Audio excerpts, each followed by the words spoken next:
আজকের এই ভিডিওটা বাংলাদেশের লোকেদের একটু পছন্দ হবে না, সেটা খুব ভালো করেই জানি, কিন্তু তাতে আমার বাল ছেঁড়া। যেদিন সেভেন সিস্টার আমরা দখল করবো সেদিন হবে বাংলাদেশের বিজয় দিবস।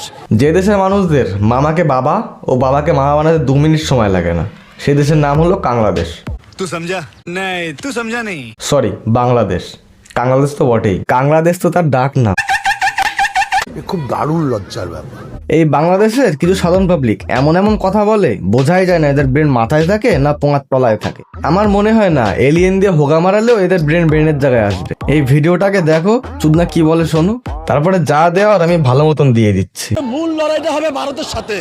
ভারতের আধিপত্য যেদিন মুক্ত করব, যেদিন সেভেন সিস্টার আমরা দখল করে নিব, সেদিন আমরা বিজয় দিবস উদযাপন করবো ইনশাল্লাহ। ওরে চুদনা, তোমরা 7 সিটার দখল করবা? এক কাজ করে নে, যখন 7 সিটার দখল করতে আসবা তখন সঙ্গে করে একটু সর্ষের তেল নিয়ে এসে নে, নাহলে কষ্ট হবে না কিন্তু। ও, তোদের দেশে তো আবার সর্ষের তেলের অভাব। এক কাজ করিস, পেট্রোল নিয়ে আসিস, তারপরে ভারতের সেনাবাহিনী পেট্রোল দিয়ে এমন হোগাটা মারবে, ঘর্ষণে ঘর্ষণে আগুন জ্বললে উঠবে, তারপরে এই আগুন লাগা হোগানে দৌড়ে বেড়াতে হবে।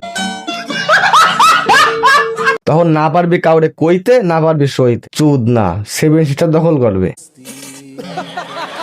ভিডিওটা একটু শেয়ার করে দেবেন, যাতে এই ভিডিওটা ওই চুদনার কাছে পৌঁছে যায়।